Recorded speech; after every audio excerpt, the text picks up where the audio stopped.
ಒಂದು ಕಡೆ ಬೆಂಗಳೂರಿನ ಜನರ ಬದುಕು ಮಳೆ ಪಾಲು ಆಗೋಗಿದೆ. ಮನೆ ಒಳಗೆ ನೀರು ನುಗ್ತಾ ಇದೆ, ರಸ್ತೆ ಮೇಲೆಲ್ಲ ನೀರು, ಅದರಲ್ಲೂ ರಾಜಕಾಲುವೆ ನೀರು. ಮನೆ ಒಳಗೆ ರಾಜಕಾಲುವೆ ನೀರು ನುಗ್ತಾ ಇದ್ದು ಜನ ಬದುಕೋದು ಹೇಗೆ ಅಂತ ಹೇಳಿ ತಲೆ ಮೇಲೆ ಕೈ ಹೊತ್ತು ಕೂತಿದ್ದಾರೆ. ಇಂಥ ಸಂದರ್ಭದಲ್ಲಿ ಬರ್ತಿರೋದೇ ಲೇಟ್ ಆಗಿ, ಜನರ ಸಮಸ್ಯೆಯನ್ನ ಗಮನಿಸಲಿಕ್ಕೆ ಬರ್ತಿರೋದೇ ಲೇಟ್ ಆಗಿ. ಆದ್ರೆ ಹಿಂಗ್ ಬರ್ತಾ ಇರುವ ಜನಪ್ರತಿನಿಧಿಗಳ ಭವ್ಯ ಸ್ವಾಗತಕ್ಕೆ ರೆಡ್ ಕಾರ್ಪೆಟ್ ಹಾಕಲಾಗಿದೆ. HBR ಲೇಔಟ್ನಲ್ಲಿ ಹಾಕಲಾಗಿದ್ದ ರೆಡ್ ಕಾರ್ಪೆಟ್. ಈ ಬಗ್ಗೆ ರಿಪಬ್ಲಿಕ್ ಕನ್ನಡ ನಿರಂತರ ವರದಿಯನ್ನ ಪ್ರಸಾರ ಮಾಡಿದ ಬೆನ್ನಲ್ಲೇ ಕಡೆಗೂ ಆಗಿರುವ ಪ್ರಮಾದವನ್ನ ಅರಿತುಕೊಂಡು ಹಾಕಿದ್ದ ರೆಡ್ ಕಾರ್ಪೆಟ್ ಅನ್ನ ತೆರವುಗೊಳಿಸಲಾಗ್ತಾ ಇದೆ.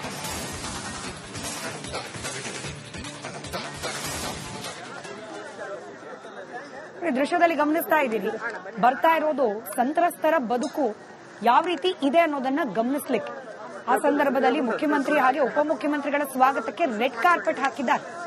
ಮೊನ್ನೆ ಮಳೆ ಬಂದು ಜನ ಪರದಾಡ್ಲಿಕ್ಕೆ ಪ್ರಾರಂಭವಾದ ಡೇ 1 ಮೊದಲ ದಿನ DK ಶಿವಕುಮಾರ್ ಅವರು ಹೊಸಪೇಟೆಯಲ್ಲಿ ಬೈಕ್ ಓಡಿಸಿಕೊಂಡು ಸಮಾವೇಶದ ತಯಾರಿಯಲ್ಲಿ ಬ್ಯುಸಿಯಾಗಿದ್ರು. ನಿನ್ನೆ ಮತ್ತೊಮ್ಮೆ ಮಳೆ ಬಂದು ಮತ್ತೆ ಬೆಂಗಳೂರಿಗರ ಬದುಕು ಬೀದಿ ಪಾಲಾಯಿತು. ಇಡೀ ಕಾಂಗ್ರೆಸ್ ಸರ್ಕಾರದ ಪ್ರತಿನಿಧಿಗಳು ತಮ್ಮ ಸಾಧನೆಯನ್ನ ವಿಶ್ವಕ್ಕೆ ತೋರಿಸುವ ಪ್ರಯತ್ನದ ಭಾಗವಾಗಿ ದೊಡ್ಡ ಸಮಾವೇಶದಲ್ಲಿ ಬ್ಯುಸಿಯಾಗಿತ್ತು. ಇನ್ನು ಇವತ್ತು ಮೂರನೇ ದಿನ ಜನರ ಸಮಸ್ಯೆ ಬಗ್ಗೆ ಗಮನಿಸ್ಲಿಕ್ಕೆ ಬರ್ತಾ ಇದ್ದಾರೆ ಮುಖ್ಯಮಂತ್ರಿಗಳು, ಉಪಮುಖ್ಯಮಂತ್ರಿಗಳು. ಲೇಟ್ ಆಗಿ ಬರ್ತಾ ಇರುವ ಈ ಜನಪ್ರತಿನಿಧಿಗಳಿಗೆ ರೆಡ್ ಕಾರ್ಪೆಟ್ ಹಾಕಿ ಸ್ವಾಗತ ಮಾಡೋ ಪ್ರಯತ್ನ ಮಾಡಲಾಗಿತ್ತು. ಇದನ್ನ ಮುಖ್ಯಮಂತ್ರಿ ಉಪಮುಖ್ಯಮಂತ್ರಿನೇ ಹಾಕ್ಸಿರ್ತಾರೆ ಅಂತಲ್ಲ, ಬದಲಾಗಿ ಅಲ್ಲಿನ ಯಾರೋ ಮಾಜಿ ಕಾರ್ಪೊರೇಟರ್ ಅಥವಾ ಕಾಂಗ್ರೆಸ್ ನಾಯಕರ ಕೆಲ ಅನುಯಾಯಿಗಳು ಅಥವಾ ಹಿಂಗೆ ಮುಖ್ಯಮಂತ್ರಿ ಉಪಮುಖ್ಯಮಂತ್ರಿ ಬಂದಾಗ ಹಿಂಗೆಲ್ಲ ವ್ಯವಸ್ಥೆ ಮಾಡಿದ್ರೆ ನಮಗೆ ಮೆಚ್ಚುಗೆ ಸಿಗುತ್ತೆ ಅನ್ನೋ ಕಾರಣಕ್ಕೆ ಕೆಲವರ ಬೆಂಬಲಿಗರು ಯಾರೋ ಹಿಂಗ್ ಹಾಕಿರ್ತಾರೆ. ಆದ್ರೆ ಇಂತಹ ಸಂದರ್ಭದಲ್ಲೂ ಬೇಕಾ ಇವೆಲ್ಲ ಶೋಕಿ ಅನ್ನೋ ಪ್ರಶ್ನೆ ಕಾರಣವಾಗಿತ್ತು. ರಿಪಬ್ಲಿಕ್ ಕನ್ನಡದ ವರದಿ ಬೆನ್ನಲ್ಲೇ ಇದೀಗ ಆ ರೆಡ್ ಕಾರ್ಪೆಟ್ ಅನ್ನ ತೆರವುಗೊಳಿಸೋ ಕಾರ್ಯ ಮಾಡಲಾಗ್ತಾ ಇದೆ. ಡೀಟೇಲ್ಸ್ನೊಂದಿಗೆ ನನ್ನ ಕಲೀಗ್ ಮುತ್ತಪ್ಪ ನೇರ ಸಂಪರ್ಕದಲ್ಲಿದ್ದಾರೆ. ಮುತ್ತಪ್ಪ, ಬರ್ತಿರೋದೇ ಲೇಟ್ ಆಗಿ, ನಾಚಿಕೆ ಮಾನ ಮರ್ಯಾದೆ ಬಿಟ್ಟು ಲೇಟ್ ಆಗಿ ಬರ್ತಿದ್ದಾರೆ. ಜನ ಅಲ್ಲಿ ಉಗಿಯೋಕ್ ರೆಡಿ ಆಗಿದ್ದಾರೆ. ಇಂತಹ ಸಂದರ್ಭದಲ್ಲಿ ರೆಡ್ ಕಾರ್ಪೆಟ್ ಬೇರೆ. ರಿಪಬ್ಲಿಕ್ ಕನ್ನಡದ ವರದಿ ಬೆನ್ನಲ್ಲೇ ಅದನ್ನು ತೆರವುಗೊಳಿಸಲಾಗ್ತಾ ಇದೆ. ಹಾಕಿದ್ ಯಾರು, ಹಾಕೋಕ್ ಇನ್ಸ್ಟ್ರಕ್ಷನ್ ಕೊಟ್ಟವ್ರು ಯಾರು ಅಂತ ಹೇಳಿ.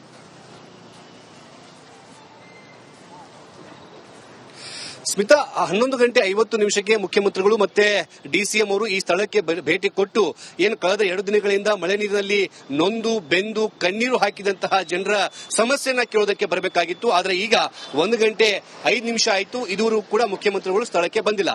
ಆದ್ರೆ ಏನ್ ಮುಖ್ಯಮಂತ್ರಿಗಳು ಈ ಸ್ಥಳಕ್ಕೆ ಬರ್ತಾರೆ ಅಂದ ತಕ್ಷಣ ಇಲ್ಲಿರುವಂತಹ BBMP ಅಧಿಕಾರಿಗಳು ಮತ್ತೆ ಕೆಲವೊಂದಿಷ್ಟು ಕಾಂಗ್ರೆಸ್ನ ಕಾರ್ಯಕರ್ತರು ಎಲ್ಲರೂ ಕೂಡ ರೆಡ್ ಕಾರ್ಪೆಟ್ ಹಾಕಿ ಮುಖ್ಯಮಂತ್ರಿಗಳಿಗೆ ಭವ್ಯ ಸ್ವಾಗತ ಕೋರೋದಕ್ಕೆ ಬೇಕಾದಂತಹ ಒಂದು ರೆಡ್ ಕಾರ್ಪೆಟ್ ವ್ಯವಸ್ಥೆ ಕೂಡ ಮಾಡಿಕೊಂಡಿದ್ರು.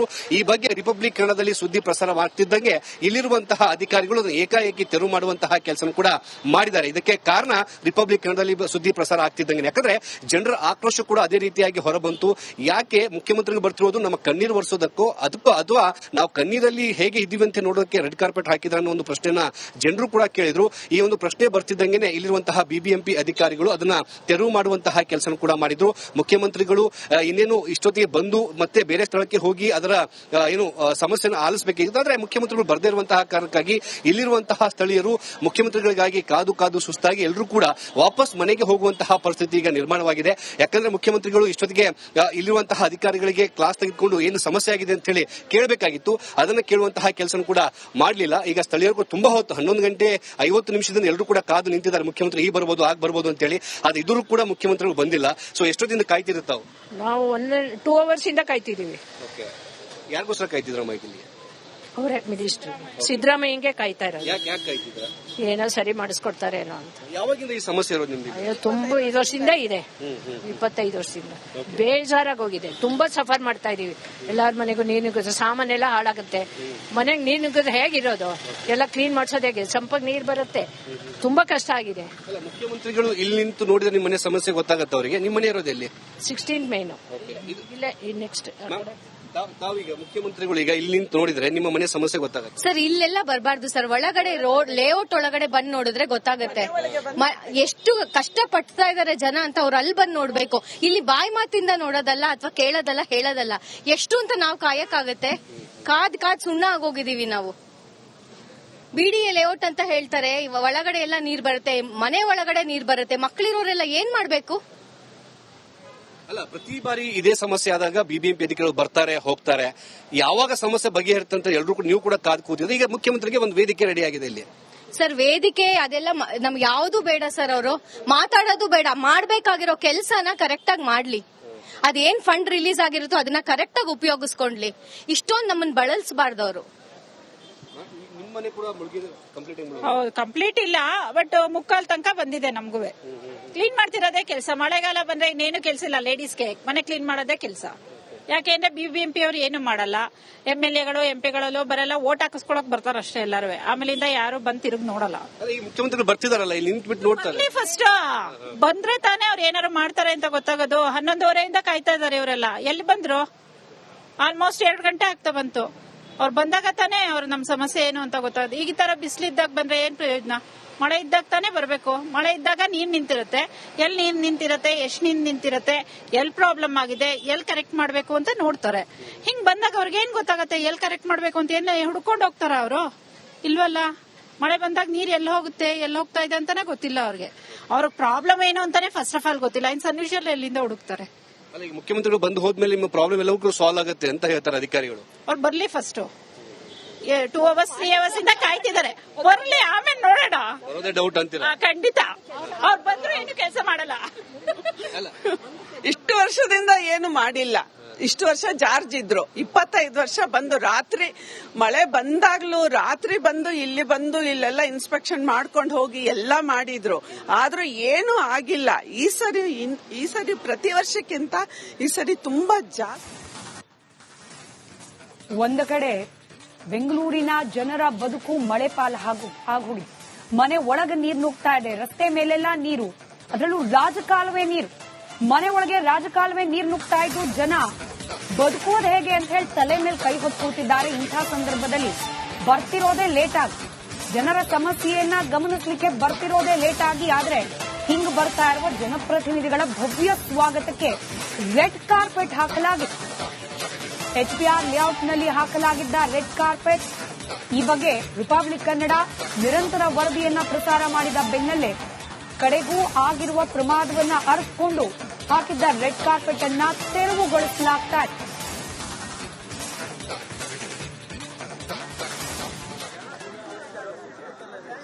ದೃಶ್ಯದಲ್ಲಿ ಗಮನಿಸ್ತಾ ಇದ್ದೀರಿ, ಬರ್ತಾ ಇರೋದು ಸಂತ್ರಸ್ತರ ಬದುಕು ಯಾವ ರೀತಿ ಇದೆ ಅನ್ನೋದನ್ನ ಗಮನಿಸಲಿಕ್ಕೆ. ಆ ಸಂದರ್ಭದಲ್ಲಿ ಮುಖ್ಯಮಂತ್ರಿ ಹಾಗೆ ಉಪಮುಖ್ಯಮಂತ್ರಿಗಳ ಸ್ವಾಗತಕ್ಕೆ ರೆಡ್ ಕಾರ್ಪೆಟ್ ಹಾಕಿದ್ದಾರೆ.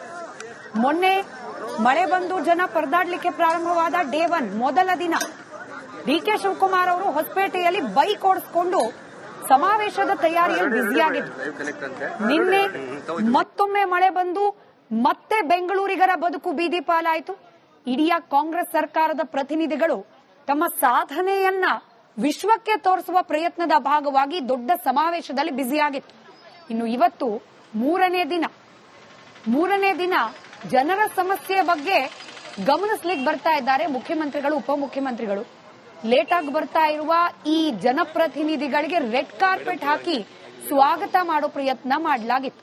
ಇದನ್ನ ಮುಖ್ಯಮಂತ್ರಿ ಉಪಮುಖ್ಯಮಂತ್ರಿನೇ ಹಾಕ್ಸಿರ್ತಾರೆ ಅಂತಲ್ಲ, ಬದಲಾಗಿ ಅಲ್ಲಿನ ಯಾರೋ ಮಾಜಿ ಕಾರ್ಪೊರೇಟರ್ ಅಥವಾ ಕಾಂಗ್ರೆಸ್ ನಾಯಕರ ಕೆಲ ಅನುಯಾಯಿಗಳು ಅಥವಾ ಹಿಂಗೆ ಮುಖ್ಯಮಂತ್ರಿ ಉಪಮುಖ್ಯಮಂತ್ರಿ ಬಂದಾಗ ಹಿಂಗೆಲ್ಲ ವ್ಯವಸ್ಥೆ ಮಾಡಿದ್ರೆ ನಮಗೆ ಮೆಚ್ಚುಗೆ ಸಿಗುತ್ತೆ ಅನ್ನೋ ಕಾರಣಕ್ಕೆ ಕೆಲವರ ಬೆಂಬಲಿಗರು ಯಾರೋ ಹಿಂಗ್ ಹಾಕಿರ್ತಾರೆ. ಆದ್ರೆ ಇಂತಹ ಸಂದರ್ಭದಲ್ಲೂ ಬೇಕಾ ಇವೆಲ್ಲ ಶೋಕಿ ಅನ್ನೋ ಪ್ರಶ್ನೆ ಕಾರಣವಾಗಿತ್ತು. ರಿಪಬ್ಲಿಕ್ ಕನ್ನಡದ ವರದಿ ಬೆನ್ನಲ್ಲೇ ಇದೀಗ ಆ ರೆಡ್ ಕಾರ್ಪೆಟ್ ಅನ್ನ ತೆರವುಗೊಳಿಸೋ ಕಾರ್ಯ ಮಾಡಲಾಗ್ತಾ ಇದೆ. ಡೀಟೇಲ್ಸ್ ನೊಂದಿಗೆ ನನ್ನ ಕಲೀಗ್ ಮುತ್ತಪ್ಪ ನೇರ ಸಂಪರ್ಕದಲ್ಲಿದ್ದಾರೆ. ಮುತ್ತಪ್ಪ, ಬರ್ತಿರೋದೇ ಲೇಟ್ ಆಗಿ, ನಾಚಿಕೆ ಮಾನ ಮರ್ಯಾದೆ ಬಿಟ್ಟು ಲೇಟ್ ಆಗಿ ಬರ್ತಿದ್ದಾರೆ. ಜನ ಅಲ್ಲಿ ಉಗಿಯೋಕ್ ರೆಡಿ ಆಗಿದ್ದಾರೆ. ಇಂತಹ ಸಂದರ್ಭದಲ್ಲಿ ರೆಡ್ ಕಾರ್ಪೆಟ್ ಬೇರೆ. ರಿಪಬ್ಲಿಕ್ ಕನ್ನಡದ ವರದಿ ಬೆನ್ನಲ್ಲೇ ಅದನ್ನು ತೆರವುಗೊಳಿಸಲಾಗ್ತಾ ಇದೆ. ಹಾಕಿದ್ ಯಾರು, ಹಾಕೋಕ್ ಇನ್ಸ್ಟ್ರಕ್ಷನ್ ಕೊಟ್ಟವ್ರು ಯಾರು ಅಂತ ಹೇಳಿ.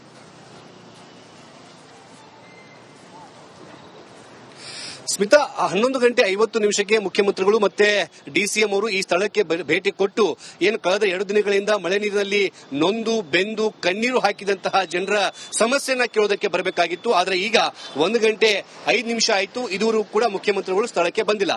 ಆದ್ರೆ ಏನ್ ಮುಖ್ಯಮಂತ್ರಿಗಳು ಈ ಸ್ಥಳಕ್ಕೆ ಬರ್ತಾರೆ ಅಂದ ತಕ್ಷಣ ಇಲ್ಲಿರುವಂತಹ ಬಿಬಿಎಂಪಿ ಅಧಿಕಾರಿಗಳು ಮತ್ತೆ ಕೆಲವೊಂದಿಷ್ಟು ಕಾಂಗ್ರೆಸ್ನ ಕಾರ್ಯಕರ್ತರು ಎಲ್ಲರೂ ಕೂಡ ರೆಡ್ ಕಾರ್ಪೆಟ್ ಹಾಕಿ ಮುಖ್ಯಮಂತ್ರಿಗಳಿಗೆ ಭವ್ಯ ಸ್ವಾಗತ ಕೋರೋದಕ್ಕೆ ಬೇಕಾದಂತಹ ಒಂದು ರೆಡ್ ಕಾರ್ಪೆಟ್ ವ್ಯವಸ್ಥೆ ಕೂಡ ಮಾಡಿಕೊಂಡಿದ್ರು. ಈ ಬಗ್ಗೆ ರಿಪಬ್ಲಿಕ್ ಕನ್ನಡದಲ್ಲಿ ಸುದ್ದಿ ಪ್ರಸಾರ ಮಾಡ್ತಿದ್ದಂಗೆ ಇಲ್ಲಿರುವಂತಹ ಅಧಿಕಾರಿಗಳು ಏಕಾಏಕಿ ತೆರವು ಮಾಡುವಂತಹ ಕೆಲಸ ಕೂಡ ಮಾಡಿದ್ದಾರೆ. ಇದಕ್ಕೆ ಕಾರಣ ರಿಪಬ್ಲಿಕ್ ಕನ್ನಡದಲ್ಲಿ ಸುದ್ದಿ ಪ್ರಸಾರ ಆಗ್ತಿದ್ದಂಗೆ, ಯಾಕಂದ್ರೆ ಜನರ ಆಕ್ರೋಶ ಕೂಡ ಅದೇ ರೀತಿಯಾಗಿ ಹೊರಬಂತು.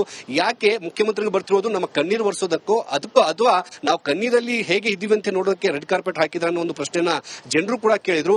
ಈ ಒಂದು ಪ್ರಶ್ನೆ ಬರ್ತಿದ್ದಂಗೆ ಇಲ್ಲಿರುವಂತಹ ಬಿಬಿಎಂಪಿ ಅಧಿಕಾರಿಗಳು ಅದನ್ನ ತೆರವು ಮಾಡುವಂತಹ ಕೆಲಸ ಕೂಡ ಮಾಡಿದ್ರು. ಮುಖ್ಯಮಂತ್ರಿಗಳು ಇನ್ನೇನು ಇಷ್ಟೊತ್ತಿಗೆ ಬಂದು ಮತ್ತೆ ಬೇರೆ ಸ್ಥಳಕ್ಕೆ ಹೋಗಿ ಅದರ ಸಮಸ್ಯೆಯನ್ನು ಆಲಿಸಬೇಕಿತ್ತು. ಆದ್ರೆ ಮುಖ್ಯಮಂತ್ರಿಗಳು ಬರದೇ ಇರುವಂತಹ ಕಾರಣಕ್ಕಾಗಿ ಇಲ್ಲಿರುವಂತಹ ಸ್ಥಳೀಯರು ಮುಖ್ಯಮಂತ್ರಿಗಳಿಗಾಗಿ ಕಾದು ಸುಸ್ತಾಗಿ ಎಲ್ಲರೂ ಕೂಡ ವಾಪಸ್ ಮನೆಗೆ ಹೋಗುವಂತಹ ಪರಿಸ್ಥಿತಿ ಈಗ ನಿರ್ಮಾಣವಾಗಿದೆ. ಯಾಕಂದ್ರೆ ಮುಖ್ಯಮಂತ್ರಿಗಳು ಇಷ್ಟೊತ್ತಿಗೆ ಇಲ್ಲಿರುವಂತಹ ಅಧಿಕಾರಿಗಳಿಗೆ ಕ್ಲಾಸ್ ತೆಗೆದುಕೊಂಡು ಏನು ಸಮಸ್ಯೆ ಆಗಿದೆ ಅಂತ ಹೇಳಿ ಕೇಳಬೇಕಾಗಿತ್ತು. ಅದನ್ನ ಕೇಳುವಂತಹ ಕೆಲಸ ಕೂಡ ಮಾಡಲಿಲ್ಲ. ಈಗ ಸ್ಥಳೀಯರು ತುಂಬಾ ಹೊತ್ತು 11:50 ಎಲ್ಲರೂ ಕೂಡ ಕಾದು ನಿಂತಿದ್ದಾರೆ. ಮುಖ್ಯಮಂತ್ರಿ ಈ ಬರ್ಬೋದು ಆಗ ಬರ್ಬೋದು ಅಂತ ಹೇಳಿ. ಅದು ಇದ್ರೂ ಕೂಡ ಮುಖ್ಯಮಂತ್ರಿಗಳು ಬಂದಿಲ್ಲ. ಸೊ ಎಷ್ಟೊತ್ತಿಂದ ಕಾಯ್ತಿರುತ್ತಾವು? ನಾವು 2 ಅವರ್ಸ್ ಇಂದ ಕಾಯ್ತಿದೀವಿ. ಯಾರಿಗೋಸ್ಕರ ಕಾಯ್ತಿದ್ರಮ್ಮ ಇಲ್ಲಿ? ಅವರೇ ಮಿನಿಸ್ಟರ್ ಸಿದ್ದರಾಮಯ್ಯಂಗೆ ಕಾಯ್ತಾ ಇರೋದು. ಯಾಕೆ ಕಾಯ್ತಿದ್ರ? ಏನೋ ಸರಿ ಮಾಡಿಸ್ಕೊಡ್ತಾರೆ ಏನೋ ಅಂತ. ಯಾವಾಗಿಂದ ಈ ಸಮಸ್ಯೆ ಇರೋದು ನಿಮ್ಗೆ? ತುಂಬಾ 5 ವರ್ಷದಿಂದ ಇದೆ. 25 ವರ್ಷದಿಂದ ಬೇಜಾರಾಗಿ ಹೋಗಿದೆ. ತುಂಬಾ ಸಫರ್ ಮಾಡ್ತಾ ಇದೀವಿ. ಎಲ್ಲಾರ ಮನೆಗೂ ನೀರು ನುಗ್ಗುತ್ತೆ, ಸಾಮಾನೆಲ್ಲ ಹಾಳಾಗುತ್ತೆ. ಮನೆಗೆ ನೀರು ನುಗ್ಗಿದ್ರೆ ಹೇಗಿರೋದು? ಎಲ್ಲ ಕ್ಲೀನ್ ಮಾಡ್ಸೋದು ಹೇಗೆ? ಸಂಪರ್ಕ ನೀರು ಬರುತ್ತೆ. ತುಂಬಾ ಕಷ್ಟ ಆಗಿದೆ. ಮುಖ್ಯಮಂತ್ರಿಗಳು ಇಲ್ಲಿ ನಿಂತು ನೋಡಿದ್ರೆ ನಿಮ್ಮ ಮನೆ ಸಮಸ್ಯೆ ಗೊತ್ತಾಗತ್ತೆ ಅವರಿಗೆ. ನಿಮ್ಮ ಮನೆ ಇರೋದು ಎಲ್ಲಿ? 16 ಮೇನು ಇಲ್ಲೇ ನೆಕ್ಸ್ಟ್. ತಾವೀಗ ಮುಖ್ಯಮಂತ್ರಿಗಳು ಈಗ ಇಲ್ಲಿ ನಿಂತು ನೋಡಿದ್ರೆ ನಿಮ್ಮ ಮನೆ ಸಮಸ್ಯೆ ಗೊತ್ತಾಗುತ್ತೆ. ಸರ್ ಇಲ್ಲೆಲ್ಲ ಬರಬಾರ್ದು ಸರ್. ಒಳಗಡೆ ರೋಡ್ ಲೇಔಟ್ ಒಳಗಡೆ ಬಂದ್ ನೋಡಿದ್ರೆ ಗೊತ್ತಾಗುತ್ತೆ ಎಷ್ಟು ಕಷ್ಟ ಪಡ್ತಾ ಇದಾರೆ ಜನ ಅಂತ. ಅವ್ರು ಅಲ್ಲಿ ಬಂದ್ ನೋಡ್ಬೇಕು. ಇಲ್ಲಿ ಬಾಯಿ ಮಾತಿಂದ ನೋಡೋದಲ್ಲ ಅಥವಾ ಕೇಳೋದಲ್ಲ ಹೇಳೋದಲ್ಲ. ಎಷ್ಟು ಅಂತ ನಾವು ಕಾಯಕ್ಕಾಗತ್ತೆ? ಕಾದ್ ಸುಣ್ಣ ಆಗೋಗಿದೀವಿ ನಾವು. ಬಿಡಿಎ ಲೇಔಟ್ ಅಂತ ಹೇಳ್ತಾರೆ, ಒಳಗಡೆ ಎಲ್ಲ ನೀರ್ ಬರುತ್ತೆ, ಮನೆ ಒಳಗಡೆ ನೀರ್ ಬರುತ್ತೆ. ಮಕ್ಕಳಿರೋರೆಲ್ಲ ಏನ್ ಮಾಡ್ಬೇಕು? ಅಲ್ಲ, ಪ್ರತಿ ಬಾರಿ ಇದೇ ಸಮಸ್ಯೆ ಆದಾಗ ಬಿಬಿಎಂಪಿ ಅಧಿಕಾರಿಗಳು ಬರ್ತಾರೆ ಹೋಗ್ತಾರೆ. ಯಾವಾಗ ಸಮಸ್ಯೆ ಬಗೆಹರಿತಂತ ಎಲ್ಲರೂ ನೀವು ಕೂಡ ಕಾದು ಕೂತಿದ್ರೆ ಈಗ ಮುಖ್ಯಮಂತ್ರಿಗೆ ಒಂದು ವೇದಿಕೆ ರೆಡಿ ಆಗಿದೆ ಇಲ್ಲಿ. ಸರ್ ವೇದಿಕೆ ಅದೆಲ್ಲ ನಮ್ಗೆ ಯಾವ್ದು ಬೇಡ ಸರ್. ಅವರು ಮಾತಾಡೋದು ಬೇಡ. ಮಾಡ್ಬೇಕಾಗಿರೋ ಕೆಲಸನ ಕರೆಕ್ಟ್ ಆಗಿ ಮಾಡ್ಲಿ. ಅದೇನ್ ಫಂಡ್ ರಿಲೀಸ್ ಆಗಿರುತ್ತೋ ಅದನ್ನ ಕರೆಕ್ಟ್ ಆಗಿ ಉಪಯೋಗಿಸ್ಕೊಂಡ್ಲಿ. ಇಷ್ಟೊಂದು ನಮ್ಮನ್ನ ಬಳಸಬಾರ್ದವ್ರು. ಹೌದು, ಕಂಪ್ಲೀಟ್ ಇಲ್ಲ, ಬಟ್ ಮುಕ್ಕಾಲ್ ತನಕ ಬಂದಿದೆ. ನಮಗೂ ಕ್ಲೀನ್ ಮಾಡ್ತಿರೋದೇ ಕೆಲಸ. ಮಳೆಗಾಲ ಬಂದ್ರೆ ಇನ್ನೇನು ಕೆಲಸ ಇಲ್ಲ ಲೇಡೀಸ್ಗೆ. ಮನೆ ಕ್ಲೀನ್ ಮಾಡೋದೇ ಕೆಲಸ. ಯಾಕೆಂದ್ರೆ ಬಿಬಿಎಂಪಿ ಅವ್ರು ಏನು ಮಾಡಲ್ಲ. MLAಗಳು MP ಬರಲ್ಲ, ಓಟ್ ಹಾಕಿಸ್ಕೊಳಕ್ ಬರ್ತಾರ ಅಷ್ಟೇ ಎಲ್ಲಾರು. ಆಮೇಲಿಂದ ಯಾರು ಬಂದ್ ತಿರುಗಿ ನೋಡಲ್ಲ. ಮುಖ್ಯಮಂತ್ರಿಗಳು ಬರ್ತಿದಾರಲ್ಲ ಇಲ್ಲಿ ನಿಂತ್ಬಿಟ್ಟು ನೋಡ್ತಾರೆ. ಫಸ್ಟ್ ಬಂದ್ರೆ ತಾನೇ ಅವ್ರು ಏನಾರು ಮಾಡ್ತಾರೆ ಅಂತ ಗೊತ್ತಾಗೋದು. 11:30 ಕಾಯ್ತಾ ಇದಾರೆ ಇವರೆಲ್ಲ. ಎಲ್ಲಿ ಬಂದ್ರು? ಆಲ್ಮೋಸ್ಟ್ 2 ಗಂಟೆ ಆಗ್ತಾ ಬಂತು. ಅವ್ರು ಬಂದಾಗ ತಾನೇ ಅವ್ರು ನಮ್ ಸಮಸ್ಯೆ ಏನು ಅಂತ ಗೊತ್ತಾಗೋದು. ಈಗ ಈ ತರ ಬಿಸಿಲಿದ್ದಾಗ ಬಂದ್ರೆ ಏನ್ ಪ್ರಯೋಜನ? ಮಳೆ ಇದ್ದಾಗ ತಾನೇ ಬರ್ಬೇಕು. ಮಳೆ ಇದ್ದಾಗ ನೀರ್ ನಿಂತಿರುತ್ತೆ. ಎಲ್ಲಿ ನೀರ್ ನಿಂತಿರತ್ತೆ, ಎಷ್ಟ್ ನೀರ್ ನಿಂತಿರತ್ತೆ, ಎಲ್ ಪ್ರಾಬ್ಲಮ್ ಆಗಿದೆ, ಎಲ್ ಕರೆಕ್ಟ್ ಮಾಡ್ಬೇಕು ಅಂತ ನೋಡ್ತಾರೆ. ಹಿಂಗ್ ಬಂದಾಗ ಅವ್ರಿಗೆ ಏನ್ ಗೊತ್ತಾಗತ್ತೆ ಎಲ್ ಕರೆಕ್ಟ್ ಮಾಡ್ಬೇಕು ಅಂತ? ಏನ್ ಹುಡ್ಕೊಂಡು ಹೋಗ್ತಾರ ಅವರು? ಇಲ್ವಲ್ಲ. ಮಳೆ ಬಂದಾಗ ನೀರ್ ಎಲ್ಲಿ ಹೋಗುತ್ತೆ, ಎಲ್ಲಿ ಹೋಗ್ತಾ ಇದೆ ಅಂತಾನೆ ಗೊತ್ತಿಲ್ಲ ಅವ್ರಿಗೆ. ಅವ್ರ ಪ್ರಾಬ್ಲಮ್ ಏನು ಅಂತಾನೆ ಫಸ್ಟ್ ಆಫ್ ಆಲ್ ಗೊತ್ತಿಲ್ಲ. ಇನ್ ಸೊಲ್ಯೂಷನ್ ಎಲ್ಲಿಂದ ಹುಡುಕ್ತಾರೆ? ಮುಖ್ಯಮಂತ್ರಿಗಳು ಬಂದು ಹೋದ್ಮೇಲೆ ನಿಮ್ಮ ಪ್ರಾಬ್ಲಮ್ ಎಲ್ಲವೂ ಸಾಲ್ವ್ ಆಗುತ್ತೆ ಅಂತ ಹೇಳ್ತಾರೆ ಅಧಿಕಾರಿಗಳು. ಅವ್ರು ಬರ್ಲಿ ಫಸ್ಟ್. 2 ಅವರ್ಸ್ 3 ಅವರ್ಸ್ ಇಂದ ಕಾಯ್ತಿದ್ದಾರೆ. ಬರ್ಲಿ, ಆಮೇಲೆ ನೋಡೋಣ. ಬರೋದೇ ಡೌಟ್ ಅಂತೀರಾ? ಖಂಡಿತ. ಅವ್ರು ಬಂದ್ರು ಏನು ಕೆಲಸ ಮಾಡಲ್ಲ. ಇಷ್ಟು ವರ್ಷದಿಂದ ಏನು ಮಾಡಿಲ್ಲ. ಇಷ್ಟು ವರ್ಷ ಜಾರ್ಜ್ ಇದ್ರು. 25 ವರ್ಷ ಬಂದು ರಾತ್ರಿ ಮಳೆ ಬಂದಾಗ್ಲೂ ರಾತ್ರಿ ಬಂದು ಇಲ್ಲೆಲ್ಲ ಇನ್ಸ್ಪೆಕ್ಷನ್ ಮಾಡ್ಕೊಂಡು ಹೋಗಿ ಎಲ್ಲಾ ಮಾಡಿದ್ರು. ಆದ್ರೂ ಏನು ಆಗಿಲ್ಲ. ಈ ಸರಿ ಪ್ರತಿ ವರ್ಷಕ್ಕಿಂತ ಈ ಸರಿ ತುಂಬಾ ಜಾಸ್ತಿ.